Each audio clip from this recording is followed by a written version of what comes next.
menggunting aksi main-main di daerah.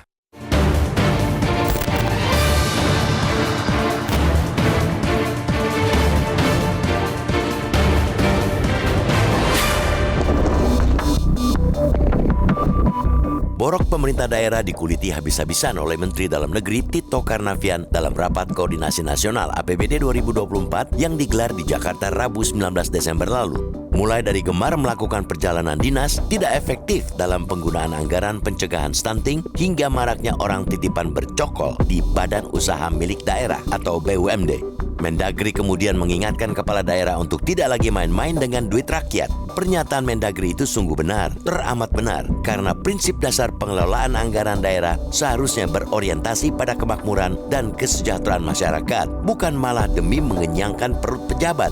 Buruknya pengelolaan keuangan daerah sebenarnya bukan barang baru di masyarakat. Publik sudah kerap disajikan informasi akan buruknya para pejabat dalam menggunakan anggaran.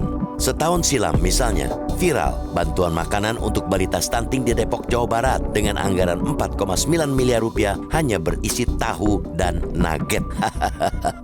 Namun isu tersebut seolah menguap begitu saja tanpa publik pernah mengetahui apakah sudah ada pejabat yang dijerat sanksi. Apresiasi tentu diberikan kepada Mendagri Tito Karnavian karena akhirnya mengungkap praktik culas para pejabat. Tindakan ini menunjukkan kemauan serius pemerintah pusat dalam menertibkan pengelolaan anggaran daerah dan memastikan dana publik digunakan sebagaimana mestinya. Warga yang selama ini hanya bisa mengelus dada melihat pejabat berpesta pora kini memiliki harapan baru. Ada cahaya transparansi dalam menerangi akuntabilitas penggunaan duit rakyat. Lahir optimisme bahwa uang rakyat benar-benar kembali untuk kesejahteraan rakyat, bukan untuk kepentingan segelintir pihak. Tidak hanya memberi apresiasi, kita harus menyuarakan kepada pemerintah pusat agar betul-betul serius menangani persoalan yang sudah begitu akut di daerah. Jangan senang memblow up, tapi lama-kelamaan menguap seperti yang sudah-sudah.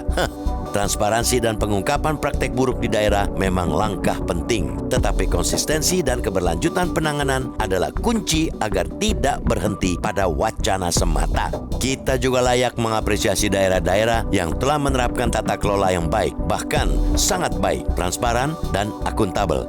Daerah-daerah dengan tata kelola seperti itu juga amat layak terus digaungkan sebagai role model agar juga tidak larut dalam orkestrasi keburukan.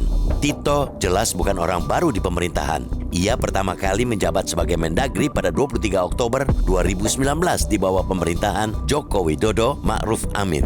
Ini merupakan periode keduanya sebagai Mendagri. Sudah seharusnya dengan pengalaman dan waktu yang cukup lama, Tito bisa menggunting aksi main-main di kepala daerah. Jangan hanya mengungkap masalah, tetapi lakukanlah perbaikan sistemik yang berdampak langsung pada kesejahteraan masyarakat di daerah. Publik berharap praktik culas yang berkembang di sejumlah pemerintahan daerah bisa benar-benar ditekan. Jangan ada lagi pemerintah daerah yang menghamburkan uang rakyat untuk kegiatan kurang bermanfaat. Kita juga mendesak agar nepotisme dalam pemilihan pimpinan BUMD bisa dihilangkan. Parameternya sudah ada.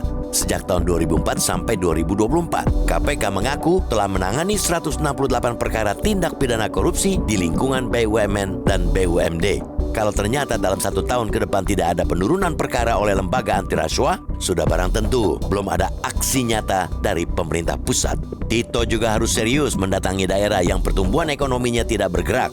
Kalau masih ditemukan ada patkulipat penggunaan anggaran, jangan ragu-ragu untuk menghadirkan kepala daerah tersebut ke hadapan masyarakat. Tidak perlu sungkan untuk mengekspos pejabat yang bermasalah.